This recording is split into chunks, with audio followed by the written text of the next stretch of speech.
Tonight on the Local Live.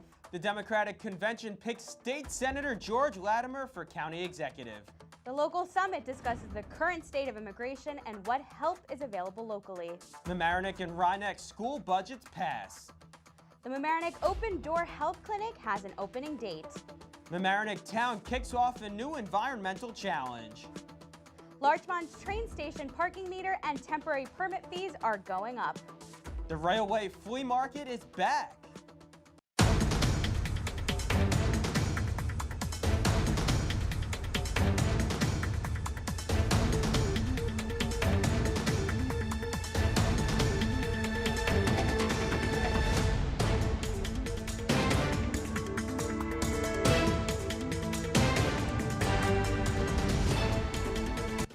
Good evening, everyone. It's Thursday, May 18th. I'm Kat Galliano. And I'm Ian Sachs. Welcome to the Local Live. We have a lot in store for you tonight, so let's get started. The results of Wednesday's Democratic Convention finally rolled in on Friday, and the winner was New York State Senator George Latimer, who pulled 71% of the vote. Nevertheless, Westchester County legislator Ken Jenkins said he will continue to seek the Democratic line through a primary race in September. The primary winner will face two-term Republican incumbent Rob Astorino in November. Looks like the race is heating up just in time for summer. The Village of Mamaroneck is opening the doors to a new health center on Mamaroneck Avenue near Columbus Park. Open Door Mamaroneck will celebrate its grand opening next Thursday, May 25th. The community is invited to tour the new facility, meet staff, and learn about services and programs. For more information, please call 914-502-1410. On June 1st, the Village of Larchmont's Metro North Station parking meter fees will increase from $5 to $6, and the 12-hour temporary parking permits for residents will double from $5 to $10. These are the first such increases since January 2011 and are a way to raise revenue without boosting property taxes. The Mamaroneck school budget passed with 77% of the vote on Tuesday, easily topping the 60% supermajority required for budgets exceeding the state tax cap. The related tax levy increase of 2.25% is more than double the 1.04% allowed under the cap. Overriding the tax cap will allow the district to avoid cuts to staff, programs, and services. Incumbent Steve Warner and newcomer Sam Orens were elected to the school board. Over at Rhinebeck, the school budget passed with 77% of the vote. Board trustee Deborah Alfinger was re-elected, and Jennifer Rubin was elected trustee. Mamaroneck Town kicks off an environmental challenge. Reporter Hannah Erkin has the story. The town of Mamaroneck has come up with a fun and creative way to get you to go from this to this. Let's go check in with the town officials to find out more. While the average American family takes home almost 1,500 plastic shopping bags a year, those bags end up polluting our earth and floating in oceans where they choke and strangle wildlife. Many communities in Westchester have already passed laws to ban the use of plastic bags. We spoke with Town Supervisor Nancy Seligson to hear where the town of Mamaroneck stands. So right now we're really just in the education phase and trying to engage the public in a discussion about it, thinking about the issue, thinking about how it could possibly work here, especially since the two villages, Mamaroneck and Larchmont, have already passed laws. When the town originally tried to create a ban, they were threatened with a lawsuit by the supermarket industry. Now seems like a better time than ever to have the idea resurface again and work towards creating a law. In the town, we do not have a law at all. But what we're hoping is that by gaining support and enthusiasm in the community, that residents will feel like it's a good idea to have a law like that, and that kind of momentum will come out of this effort, and then we'll be able to create a law. One way that the town of Mamaroneck is trying to promote this initiative is by doing a fun competition within the community. The winner even gets a $200 prize. I'd like to invite anyone who's interested to participate in our video or slideshow contest to make a video or slideshow about the impact of plastic bags in our community. You're welcome to be as creative as possible. It can be serious, it can be humorous, it can be both. And we'd love to have your entries in by June 1st. We will then select a winner and use that to publicize our efforts to educate the community about plastic bags. If you want to participate in this competition and need some equipment, come visit us at LMC-TV studio in Mamaroneck. We have a full HD studio and green screen, 9 loanable HD cameras, GoPros, sound recording devices, and lighting kits. Reporting for the Local Live, I'm Hannah Erkin. The Larchmont Mamaroneck Local Summit focused this month's meeting on the current state of immigration. The Community Resource Center in Mamaroneck is helping immigrants navigate the laws. Speakers at the Breakfast Forum stressed that immigrants need correct legal counsel in order to get due process regarding their status. Superintendent of Mamaroneck Schools, Dr. Shaps, reassured parents that their kids are safe in the district. We need to, under federal law, protect student records. So there cannot be, under FERPA, any request by government officials to release information that would provide any hint of their status or that information. And so we take that seriously and really are protective under FERPA, which is our guiding principle in terms of student records. The other question that's come up often is this idea of ICE access to schools. And early on, we sought clarification from legal counsel. And certainly, it's illogical in some respects that schools are considered non-public venues, even though we're a public school. To that extent, they are not open to the general public. And so, short of a warrant, any law officer is really prohibited from entering schools to speak to a student or to interview students about their family member situation. And we certainly take that seriously and protect that right as well. So we have by law this care and custody responsibility, and we have to deal with that on an individual basis, but we are certainly versed and prepared for contingency plans. To watch the full summit, visit LMC-TV.org. The Railroad Way Flea Market is back this Sunday from 9 to 4. Stop by Railroad Way in Mamaroneck to check out more than 50 local vendors.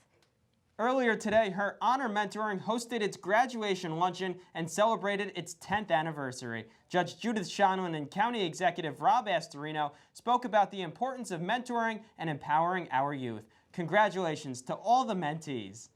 And speaking of County Executive Rob Astorino, he will be live in studio next week taking your questions. So don't forget to call in, email, or tweet us with the hashtag AskAstorino.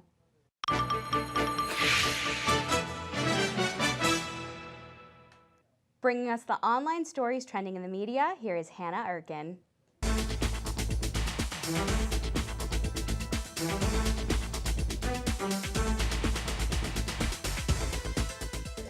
57-year-old Robin Nesdale wanted a fresh start after a divorce, so she joined the town of Mamaroneck Fire Department.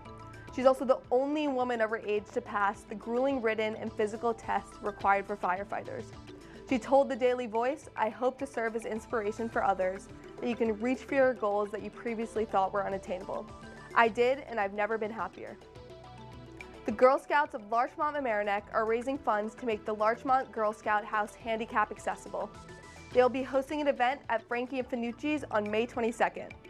A percentage of sales will be donated back to the Girl Scouts for this project. For more information, visit the Love Larchmont Facebook page. Want to take a leisurely stroll through Larchmont Manor and get a behind-the-scenes look at Century Homes? The Larchmont Historical Society's annual house tour will take place this Sunday, May 21st, and feature homes that are part of the LHS Century Homes Club, a distinction given to homes built pre-1909 that have maintained original appearance and details. You can purchase tickets at larchmonthistory.org. The Mamaroneck High School students were honored with the Rockefeller Arts Awards at this week's school board meeting. Elizabeth Derby was honored for visual arts and Tice Jansen for performing arts. The MHS funds for the Fine and Performing Arts Awards students for excellence in arts education. For more information, visit the Mamaroneck High School's Facebook page. If you can find it online, you can find it in the media. I'm Hannah Erkin.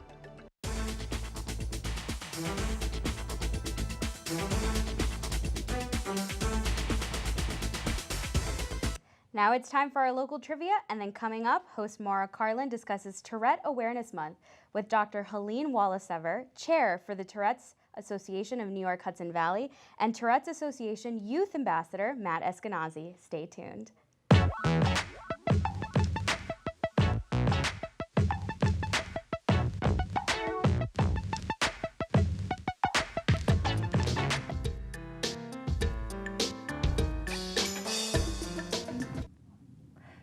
Mid-May to mid-June is Tourette Awareness Month. Now maybe you've never heard of Tourette, or maybe you picture someone cursing uncontrollably. Our guests are going to set you straight and educate you about this neurological movement disorder. I'm joined by Dr. Helene Walisever, a clinical psychologist and also the chair of the Tourette Association New York Hudson Valley chapter, and also by Matt Eskenazi, who is a Tourette youth ambassador. So thank you for joining us.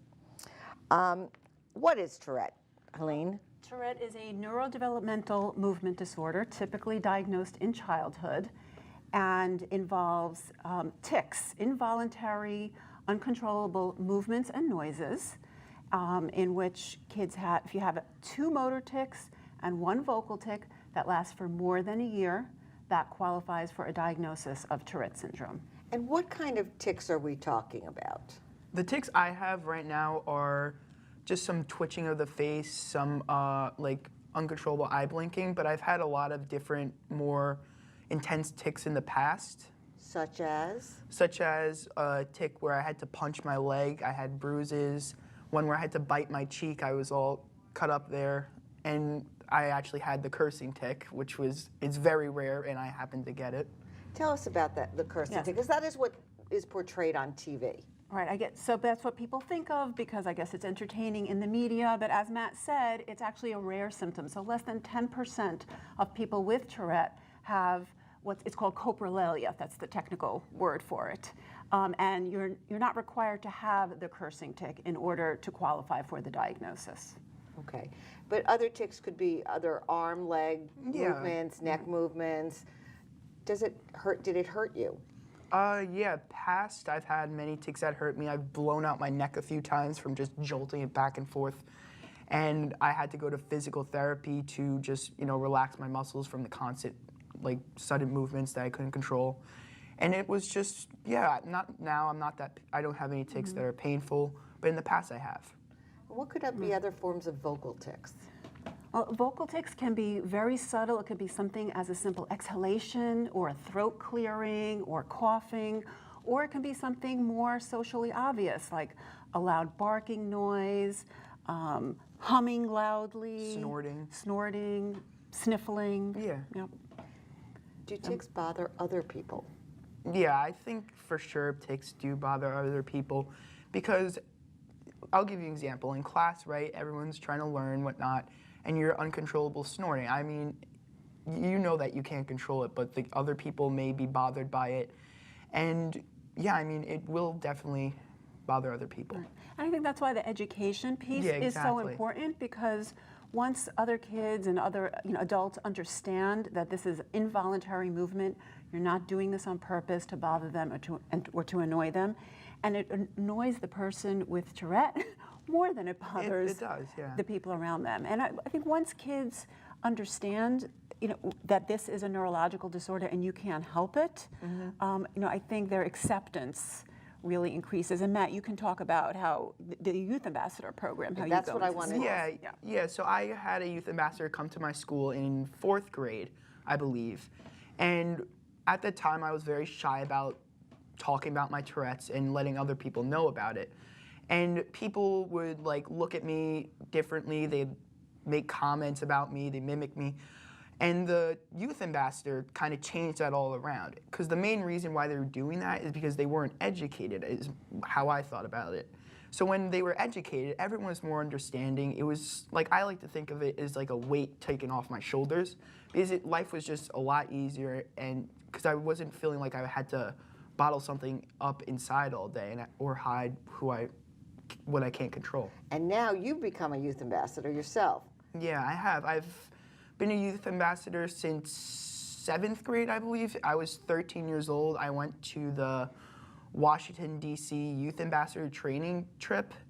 And during that trip, we walked around Capitol Hill. We talked to state representatives, right? Mm-hmm. And we asked for help and funds between them. And ever since then, I've been doing numerous of things. I've presented in many schools, including my 2 past schools.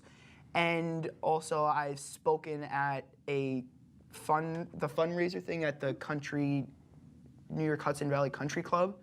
Okay. And yeah, I think I've educated close to 1,500 kids, maybe more teachers. And adults. And adults. And the teachers, yep. Yeah. Yep.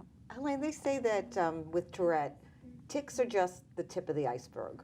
Can you explain what that means? Yes. For many kids, the tics are really just a neurological marker for many associated challenges that go along with it. And most kids don't have just Tourette.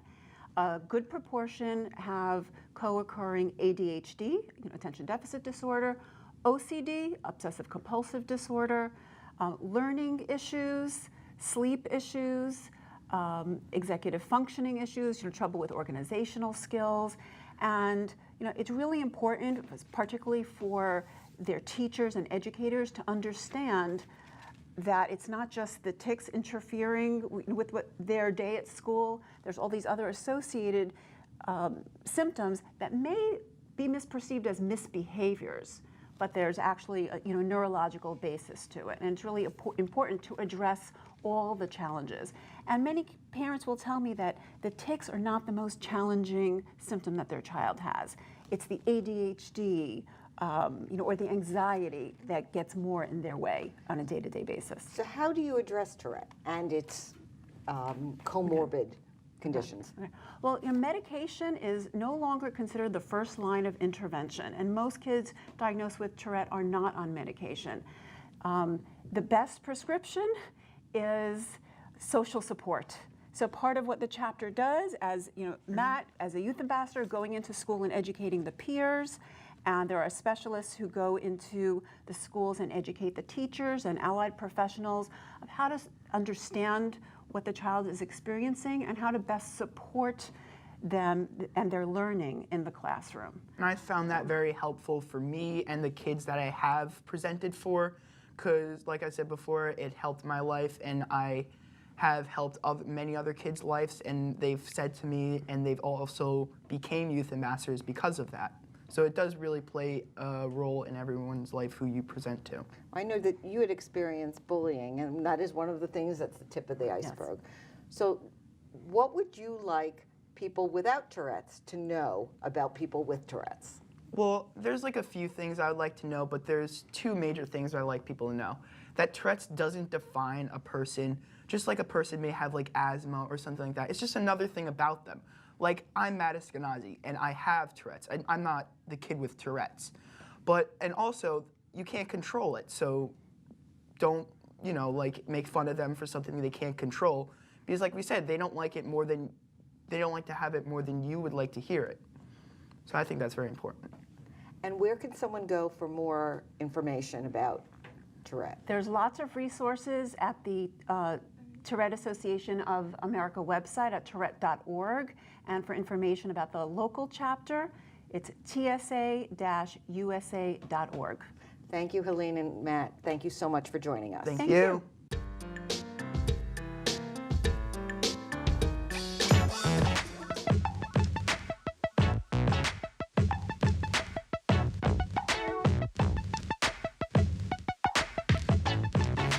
This week in sports, the Rhinebeck baseball team trailed Blind Brook in a league game with huge playoff implications. Catcher Jack Sheldon helped keep the Trojans from widening the gap with a laser throw in the LMC-TV Varsity Sports Play of the Week.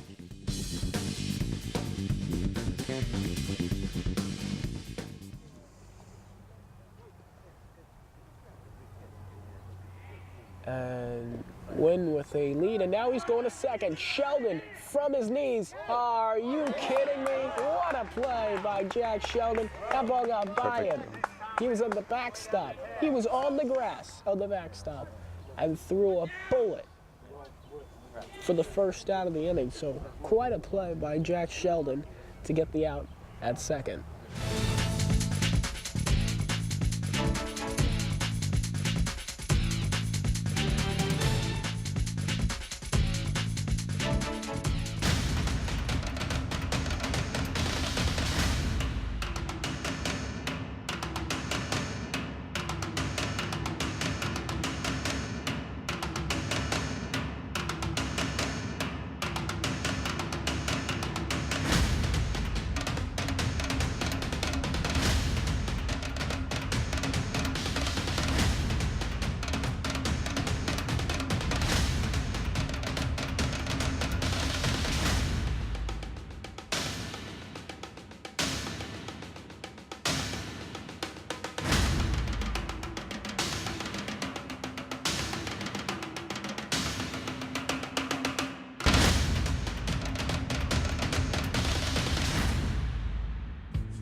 Did you know that if you missed the last government meeting, you can watch it on our website? Just go to LMC-TV.org, click on videos, then click on municipal meetings, scroll down to find the meeting you want, or use the search function in the upper right corner and type in the name or date of the meeting. Then watch. You can see the full agenda and jump to a specific agenda item. It's all a click away at LMC-TV.org. Is your teen interested in films? Then LMC-TV's filmmaking workshop is just for them. Teens work together to write, direct, act, and edit their own films. It's a full filmmaking experience you won't get anywhere else. We offer 2 workshops with limited space, so sign them up today for a fun, enriching experience. LMC-TV, your filmmaking community connection. Pansy is a 2.5-year-old black and white cat. Although a little camera shy, she has a lively personality. She would prefer to be adopted with her best friend Miles, another black and white cat, but she can be adopted alone.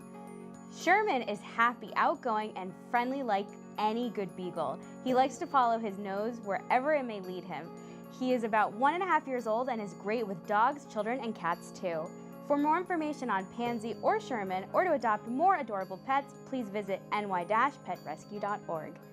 Now, I may be a little biased here, but beagles are absolutely adorable. So cute. Remember to help keep us on the air, make an online donation. Go to www.lmctv.org and click on the donate button in the upper right corner. We really appreciate all the help. We are always welcoming new volunteers and interns. We'd love to hear from you. Send an email to thelocallive@lmctv.org and join our crew. Thank you so much for watching our show. That's all for tonight. I'm Kat Galliano. And I'm Ian Sachs. See you next week for another episode of The Local Live.